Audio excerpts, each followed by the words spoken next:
Good morning, honors chemistry students. Today, I would like to review a new molecule with you as part of your continuing study of the molecular geometry lab. And the molecule that I would like to review with you today is that for fluorine. Fluorine has a chemical formula of F2. On your actual molecular geometry lab, you're going to be asked to establish a number of different columns that you have to complete. In this case, next to the chemical formula column, I want you to have a second column in which you illustrate the molecule that you create. But that being said, that would be the very last thing you do once you actually do the molecular modeling for fluorine. So the next task that we're going to look at is the AELD. That would be your third column. And the AELD for fluorine is a little bit more involved than that for hydrogen, but you should be able to handle it with relative ease. If you remember that fluorine has an atomic number of 9, therefore it has a nucleus which consists of 9 protons, and for argument's sake, we'll just say that it contains 9 neutrons. Remember that the number of protons equals the number of electrons. So for fluorine, the first energy level would have 2 electrons on its first energy level and a 1s sublevel. And the second energy level should have a total of 7 because it's in group 7A. We're going to arrange these a little bit differently though, in that we're going to put the 2s electrons to the left, and then it has a 2p here, a 2p there, a 2p here. That's 5. We're going to complete this 2p and that 2p, leaving 1 valence electron to the right. We're going to take advantage of that because when we draw the accompanying atom in the molecule of fluorine, which also will have 9 protons and 9 electrons, we're going to represent its nucleus just as we just did. We're going to include 2 electrons on the first energy level, and then we're going to include 7 on the second energy level. Here's the 2s, a 2p here, a 2p here, a 2p there, and we're going to go back and finish the octet. And in doing so, we're going to create a shared electron pair between these two fluorines, which is what we affectionately refer to as a covalent bond. Be mindful of the fact that when atoms gain, lose, or share electrons, they try to achieve the octet state. So that being said, with respect to fluorine, if we cover up an individual fluorine atom, you can readily see that the fluorine atom to the right is in the octet state, and that it has 2, 4, 6, 8 electrons, and overall it has 10 electrons. So it assumes the pseudo configuration of the noble gas neon. So once again, when atoms gain, lose, or share electrons, they try to achieve stability in the form of the octet state, which each fluorine atom does in this case. Once you have represented the AELD, then I want you to represent in the next column the orbital notation for fluorine. You should be able to handle this readily, and we'll work on this one atom at a time. For we know that fluorine, given that it has 9 protons and 9 electrons, it has 2 electrons in the 1s sublevel, and then we'll go about filling the 2s and the 2p. It's got 7 on the second energy level. By Hund's rule, we will complete the orbitals on each sublevel in this way by saying each orbital in a sublevel gets 1 electron before you pair them up, which leaves this fluorine atom with 1 lone valence electron in a p sublevel. All right, so with respect to the second atom of fluorine, let's go ahead and complete the orbital notation just like we did above. And in this case, we place 2 in the 2s, and then I'm going to place these electrons down. And I do that as we follow Hund's rule so that we can represent the bonded pair of electrons here, which would be 2p electrons, as having opposite spins. So once we've handled that task, we can then move on to the electron-dot diagram. So let's move on to the electron-dot diagram or formula, however you would like to represent it here. We're going to represent fluorine, each fluorine with 7 valence electrons. I usually use different symbols for the valence electrons for each individual atom. So keep in mind that this fluorine has 2 electrons and an 2s sublevel. Then we're going to put 1 in this 2p, 1 in that 2p, 1 there, 1 there, and 1 there. And you can certainly see that it has 7 valence electrons. Then we're going to come in with the second fluorine atom, and here I will use X's to represent the valence electrons. That's 2, 3, 4, 5, 6, and 7. And again, you can see that this shared electron pair is this shared electron pair, which is that shared electron pair.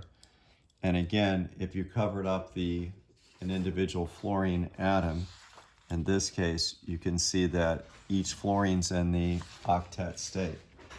So that being said, as we continue working through the video here, the next representation that I would like you to represent is the structural formula. The structural formula is a little bit less involved representation than the electron dot, and that you don't represent the lone pairs, and you represent the bonded pairs with a single line. So this single line represents the shared pair of electrons. And once we get to the structural formula, then we're going to kind of come down over here on your actual lab. You will spread this out on one sheet of paper using space very efficiently. We're then going to examine how many electrons are in the system, in this molecular system. So if you think about it, each fluorine, I should say, in this system, and you can actually approach this 2 ways, either total electrons or valence electrons. I like to approach it from the perspective of valence electrons. Each fluorine has 7 valence electrons, so 7 and 7 is 14. And we're going to compare that to how many electrons fluorine needs to achieve stability. So to achieve stability, as we've already adeptly illustrated to you, each fluorine needs a total of 8 valence electrons to achieve the octet state. So we say that 8 and 8 is 16. If you want to predict the number of bonds found in this molecular system, we would look at the difference between 16 and 14, which is the number of electrons needed for stability minus the number that we actually have in the system, divided by 2 electrons per bond. 2 divided by 2 is equal to 1. So we predict 1 bond with 2 electrons shared. So the basic idea of this calculation here is to say, well, in the system there are 14 electrons, but fluorine has to parlay those 14 electrons into 16 electrons. So it does that by creating a shared pair of electrons, which is shared between both atoms. So that being said, we're going to then look at the Lewis dot representation. And the Lewis dot formula is a little bit different in that it represents shared pairs of electrons with a line. And then we go in and complete the octets of valence electrons around each fluorine. And you can see that this representation has the advantage of illustrating the shared pair as well as the lone pairs that are all by themselves, as Eric Carmen and the Raspberries would say. The next column that I'm going to ask you to do is the bond type.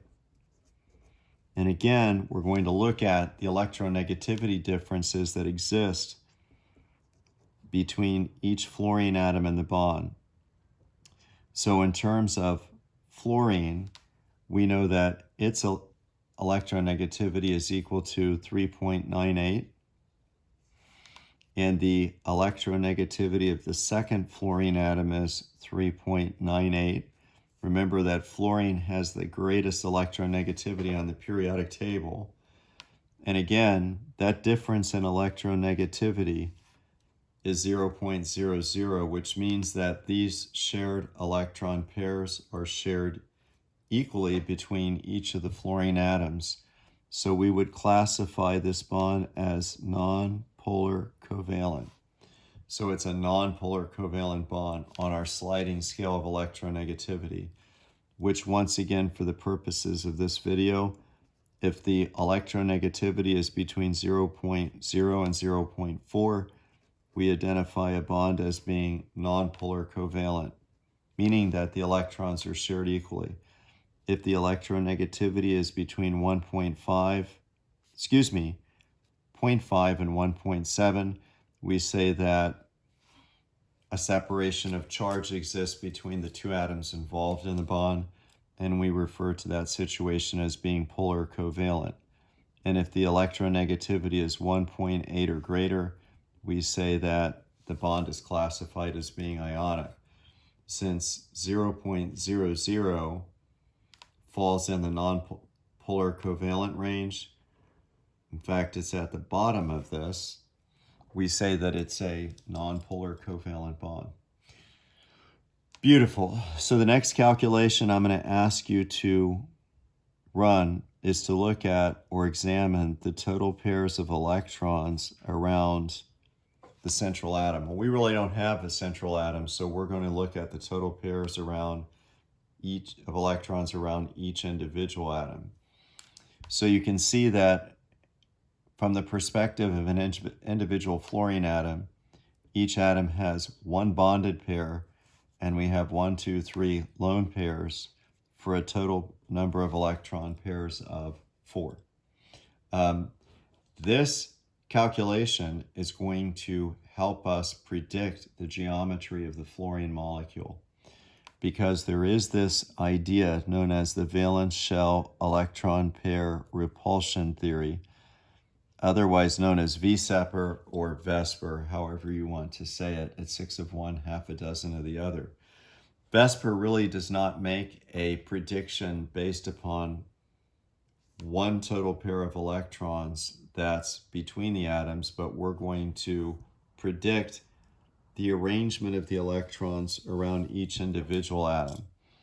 So 4 total pairs predicts what we imagine as a tetrahedral arrangement of those electron pairs.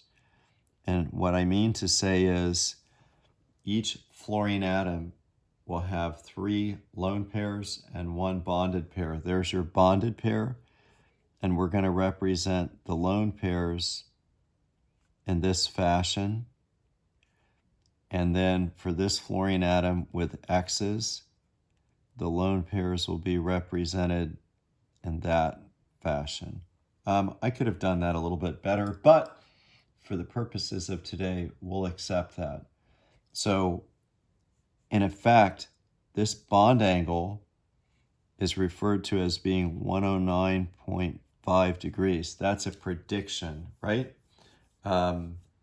Based on Vesper theory.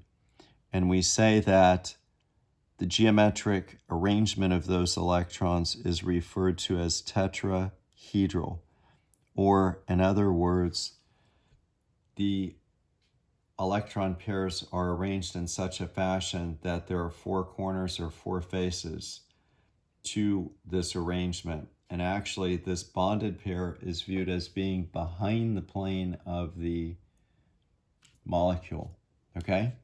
And once again, you need to always represent the bond angle as well as the predicted geometry. So let's go on to that companion theory, which is referred to as hybridization theory, which is a little bit more involved, and it was originally developed to predict the arrangement of electron pairs around the hydrogen atom. There are no predictions for one total pair of electrons. However, we're going to predict the arrangement of the electron pairs around each individual fluorine atom. So hybridization theory predicts that essentially there are 4 hybrid sp3, what we refer to as sp3 hybrid orbitals, in which an s overlaps with 3 p orbitals. And you can see that we have one electron that's going to bond to the neighboring fluorine atom. We're going to have a lone pair here, a lone pair here, and a lone pair there. And then we're going to come in with a second fluorine atom. These orbitals can be viewed as being equivalent hybridized orbitals. I'm going to have to get used to drawing these just a little bit larger with this type of pen. But in essence, we place the lone pairs in those unbonded orbitals, and we have one bonded pair between the 2 fluorine atoms. This bonded pair, the first bonded pair, is always referred to as a sigma bond. So that's referred to as a sigma bond, which is a direct overlap of hybridized orbitals. And again, in this theory, the bond angle that's predicted is 109.5. Like we say, 109.5. Light FM, your tetrahedral station on the 109.5 dial. So those are actually predicted to be tetrahedral arrangements around the individual fluorine atoms. And once we get past that, life gets a little bit easier, because after we go through hybridization, we're going to examine the actual geometry. The actual geometry is not always the same as the predicted geometry, because in essence, when we look at the actual geometry, we cover up the lone pairs and only look at the bonded pairs to predict geometry. So in this approach, we're going to have just one bonded pair, and the lone pairs are drawn very close to these individual atoms. And you can clearly see that 2 points form a straight line. And once again, the bond angle here is visualized as being 180 degrees, which is the angle of a straight line. 2 points form a straight line. And we would say that fluorine is a linear molecule. And that being said, I also ask you to put in place the bond energy, I believe, which is the energy required to break that fluorine bond. And in this case, we have 154 kilojoules per mole. And I'm going to ask you to also record the bond length. These 2 values you can look up from tables, either in your book or online, or in appropriate books of chemical information. And the bond length here is 1.4 angstroms. Angstroms is a unit of distance in the metric system. These two I'll ask you to look up. You don't have to memorize them, but they're there for future reference. And I would also like you to represent the AXE system. In this case, we don't have a central molecule. We only have two of the same, we don't have a central atom. We only have two of the same atoms. So we're just going to refer to this as AA for now. And then we have to determine whether the molecule itself is polar or nonpolar.